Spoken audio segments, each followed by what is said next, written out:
안녕하세요. 김현지입니다. 오늘은 학교장 추천 전형에 대한 얘기를 하겠습니다.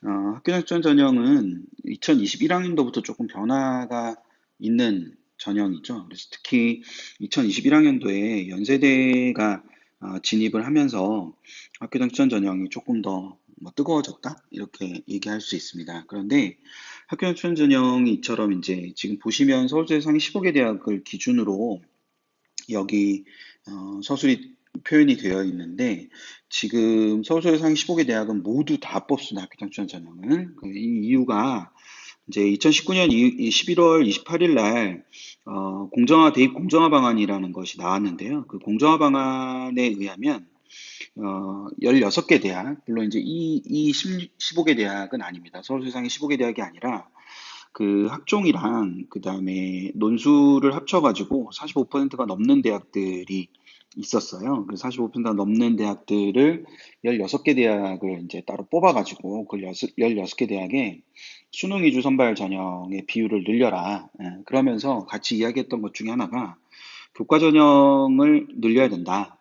교과 전형을 늘리는데 그 교과 전형 늘리는 것은 결과적으로는 이제 지역 균형 선발의 성격을 띠게 되는 거라서 그거를 10% 이상, 10% 이상씩 계속 늘려가라라는 얘기를 했고 이거를 원래는 2024학년도, 2024학년도에 기본적으로 달성을 하는 거였습니다. 근데 이 2024학년도 가기 전에 2022학년도에 조기 달성할 수 있으면 조기 달성하는 것도 좋겠다. 뭐 이런 얘기들이 있었거든요. 그래서 결과적으로 지금 여기 있는 대로 지역 균형이라는 이름을 띠면서 학교장 추천 전형이 생긴 부분이 있습니다. 그리고 이것이 2021학년도에도 일정 정도 영향을 줘서 전형을 바꿀 수는 없겠지만 기본적으로 이런 흐름이 계속 이제 이어져 가는 그런 요소가 있다는 걸 생각을 하시면서 보실 필요가 있고요.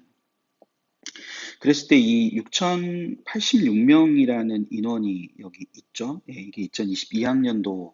2021학년도는 6,108명입니다.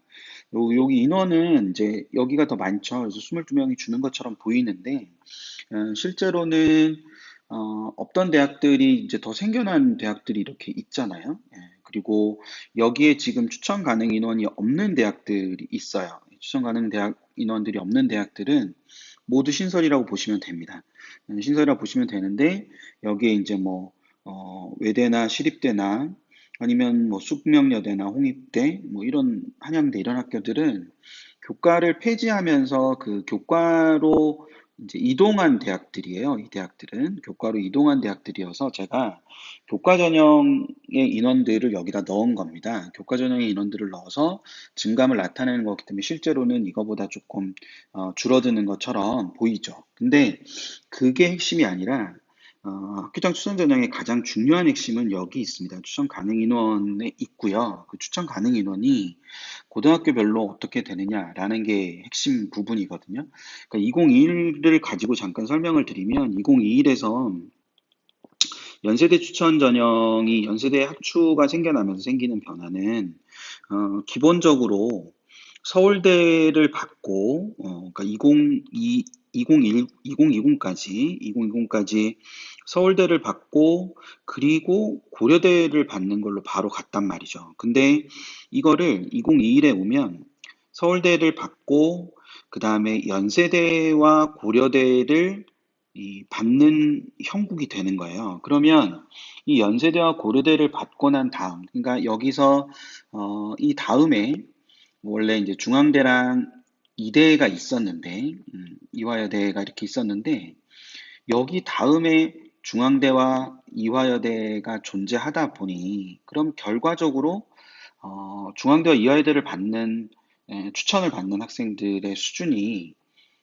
결과적으로는 조금 떨어지게 되는 상황이 되겠죠. 근데 2022에 가면은 이게 서울대 있고 연세대 있고 고려대 있고 서강대랑 성균관대랑 한양대가 다 받는단 말이죠. 그러면 이 다음에 이대와 중대가 오게 되면 여기서 받게 되는 인원의 한계가 생기게 되겠죠. 그러니까 이 친구들의 수준이라는 측면에서의 문제가 생길 수 있다. 그러니까 결과적으로는 이 블럭, 그러니까 이대부터 홍익대까지 숙명여대까지의 요 블럭에서의 전략적 활용이 무엇보다도 중요해지는 요소가 될 거다라는 부분에서 이 추천 가능 인원을 본다는 것이 굉장히 중요한 포인트라는 생각을 하셔야 됩니다. 더더군다나 여기 보시면 어, 5%, 그러니까 연대는 3%에서 5%로 증가해요. 추천받는 인원이. 그리고 이 서강대나 한양대나 성균관대를 보자면 여기도 다 4%, 11%, 10명 뭐 이렇게 됩니다. 그러니까 이게 보통 지금 한 250명 정도가 한 학년이라고 가정을 하면 이 250명의 5%로 잡으면 12명이잖아요. 그러니까 13명, 12명 이 정도 되는 거거든요. 근데 11%가 되면은 25명, 그러니까 27명, 28명 정도가 추천을 받게 되는 구조가 되기 때문에 그런 형태로 생각을 했을 때는 이 요 아랫부분, 요 단에서 요 아랫부분에서 나타나는 특징들이 존재할 거다라는 생각을 하셔야 되는 부분이 있겠죠. 그래서 전략적으로 활용하는 부분이 있을 수 있고, 또 하나는 여기서 또 하나 생각하실 수 있는 거는 여기 보시는 대로 졸업 예정자 그리고 졸업 예정자, 이 졸업 예정자만 쓸 수 있는 전형이 존재합니다. 졸업 예정자가 안 적혀 있다는 거는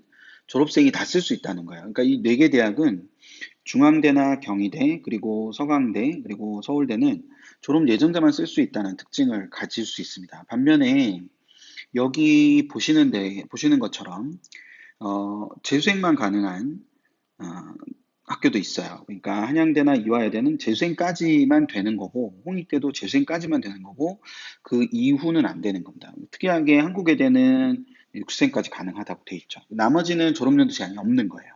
그러니까 이 졸업연도 제한도 아주 중요하게 생각해야 되는 요소 중에 하나다라는 거, 이제 그 부분을 같이 생각을 해두시면 될 것 같고, 그래서 졸업연도 제한도 어느 정도로 좀 염두에 두시면서 이거를 아까 계속 강조했듯이 전략적으로 활용할 수 있는 포인트로 잡으시는 거. 그리고 이건 결과적으로는 학교 생활이 굉장히 중요한 역할을 하는데, 또 하나 특징은 여기 지금 보면 교과로 바뀌었다라는 부분이 있고, 아까 앞선 단계에서 설명드렸던 것처럼 얘네는 전부 다 어떤 특성을 강조하고자 하는 거냐면 교과 전형을 강조하고자 하는 형태로 나타나는 겁니다. 따라서 학교 생활 중에서도 무엇이 굉장히 중요한 역할을 하냐, 바로 교과 성적이 굉장히 중요한 역할을 한다라는 거, 그 부분을 생각을 해두시고, 그 일반 선택과 진로 선택 중에서는 지금 현재는 일반 선택에 모든 초점이 맞춰져 있다고 보시면 됩니다. 그러니까 진로 선택은 반영하지 않는 학교가 대부분이고, 또는 반영을 하더라도 일부 대학 같은 경우는 이제 A를 받으면 1등급을 주고 A를 받는 것 자체를 이제 최고 점수로 치기 때문에 그런 부분까지 연관시켜 생각하면 일반 전형의 기본적인 일반 선택 과목에 초점을 맞춰서 공부를 하는 것이 조금 더 중요한 요소다라는 것을 생각을 해두시면 되지 않을까 싶습니다. 저는 다음번에 다른 내용으로 찾아뵙도록 하겠습니다. 감사합니다.